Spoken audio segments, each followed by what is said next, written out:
Hello दोस्तों, आप देख रहे हैं हॉरर नेटवर्क। दिल दहला देने वाली हॉरर स्टोरी देखने के लिए चैनल को सब्सक्राइब करें।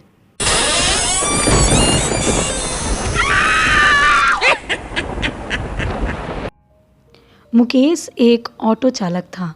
आज उसे घर पहुंचने में लेट हो गया था। जब वह हाईवे से गुजर रहा था तब रास्ते में उसे एक औरत दिखी।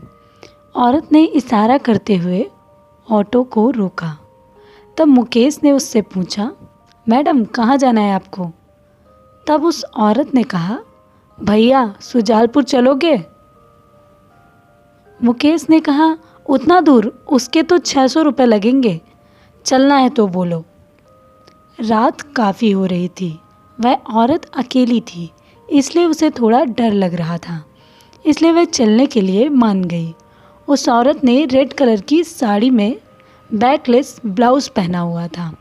वह देखने में काफ़ी सुंदर और आकर्षित लग रही थी। ऑटो में बैठते वक्त उस औरत की साड़ी किसी कील में फंस गई, जिससे उसका साड़ी का पल्ला नीचे गिर गया। ऑटो ड्राइवर मुकेश उसे बहुत बुरी तरीके से घूर रहा था। फिर भी उसके पास और कोई रास्ता नहीं था, इसलिए वह ऑटो में बैठ गई। कुछ दूर चलने के बाद जैसे ही गाड़ी हाईवे से नीचे उतरी, एक बहुत ज़ोर की आवाज़ हुई और ऑटो वहीं बंद हो गया। मुकेश ने नीचे उतरकर देखा तो पता चला कि ऑटो का टायर पंचर हो गया है। दूर दूर तक कोई भी दिखाई नहीं दे रहा था। रात के 12 बज रहे थे कि अचानक ही ज़ोर ज़ोर से अलार्म की आवाज़ आने लगी। मुकेश ने दौड़कर आगे जाकर देखा तो वहाँ एक बहुत बड़ा घर था, जिस पर एक बहुत बड़ी घड़ी लगी हुई थी। रात के 12 बजे वह अलार्म बज रहा था। उसने वापस आकर उस औरत से कहा, मैडम गाड़ी ख़राब हो गई है, सामने एक घर है, हम उसमें जाकर हेल्प ले सकते हैं। इतनी रात को यहाँ कुछ नहीं हो पाएगा। वह औरत डरी हुई थी। उसे मुकेश के इरादे ठीक नहीं लग रहे थे, पर और कोई रास्ता भी नहीं था, इसलिए वह चुपचाप उसके पीछे पीछे उस घर तक गई। दोनों उस घर तक पहुँचे और सामने लगा रिंग बजाने लगे, पर काफ़ी देर तक किसी ने भी डोर ओपन नहीं किया। तब मुकेश ने दरवाजे को धक्का दिया और दरवाज़ा खुल गया।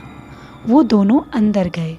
अंदर दीवार पर एक बोर्ड लगा हुआ था, जिस पर बड़े बड़े लेटर्स में लिखा हुआ था, वेलकम होम। बोर्ड के साइड में एक अजीब सी पेंटिंग थी। ये घर थोड़ा रहस्यमयी लग रहा था और देखने में काफ़ी सुंदर भी था।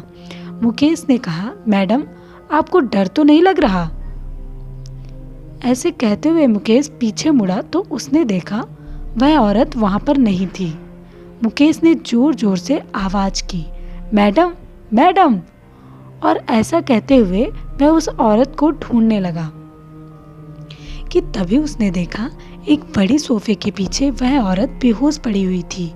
वह दौड़कर उसके पास गया और उसे होश में लाने की कोशिश करने लगा। थोड़ी देर बाद उस औरत को होश आया। तब उसने जो कहा वह चौंका देने वाला था। उसने कहा कि मैं कहाँ हूँ और तुम कौन हो? तुम मुझे यहाँ क्यों लेकर आए हो? यह सब सुनकर मुकेश को कुछ समझ नहीं आ रहा था। तब मुकेश ने उसे सारी बात बताई, पर अब भी उस औरत को कुछ याद नहीं आ रहा था। उस औरत ने कहा, मैं तो अपने दोस्तों के साथ पास की जगह में एडवेंचर करने के लिए आई हुई थी कि अचानक ही मुझे सब धुंधला दिखाई देने लगा और मैं शायद वहीं बेहोश हो गई। उसके बाद क्या हुआ मुझे कुछ याद नहीं है। ऐसा बोलते हुए उसकी नज़र सामने रखे शीशे पर गई। वह चीखी और बोली, ये साड़ी, ये कैसे, ये क्या हो रहा है? ये सब क्या हो रहा है आखिर? वह चौंक गई थी। उन दोनों को समझ में नहीं आ रहा था कि आखिर हो क्या रहा है। तब मुकेश ने कहा, कहीं हम गलत जगह तो नहीं आ गए हैं? ऐसा कहते हुए वह उठा और बोला, मैडम आप जल्दी चलिए, मुझे यहाँ कुछ ठीक नहीं लग रहा है। वह औरत उठी और वो दरवाजे की तरफ आगे बढ़े और जैसे ही उन्होंने दरवाजे को हाथ लगाया, उन्हें एक जोर का झटका लगा और वो दूर जा गिरे। जब वो उठे तो उन्होंने देखा उस घर की काया पलट हो चुकी थी। वह घर एक भयानक रूप ले चुका था। मुकेश ने सर उठाकर देखा तो पंखे से कई लाशें लटक रही थीं।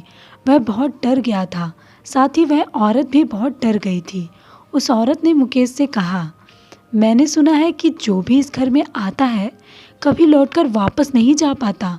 इस घर की मालकिन को हर महीने की 29 तारीख को एक नया जिस्म चाहिए होता है और उसके बाद वह उसे ख़त्म कर देती है। वह ऐसा कह ही रही थी कि मुकेश की नज़र उसके पैरों की तरफ गई। उसके पैर उल्टे थे। मुकेश की जान ही निकल गई। वह वहीं गिर गया। वह समझ चुका था कि यही उस घर की मालकिन है और उसकी सारी बातें झूठी थी। मुकेश ऐसा सोचते हुए डर के मारे बेहोश हो गया। इसके बाद मुकेश के साथ जो हुआ वह दिल दहला देने वाला था। इसलिए ही कहते हैं, सुनसान सड़क में अगर रात में कोई लड़की लाल साड़ी में दिखे तो उसका यकीन ना करें। तो दोस्तों, आज की कहानी में सिर्फ इतना ही। इसके आगे भी ऐसी डरावनी कहानी देखने के लिए चैनल को सब्सक्राइब करें।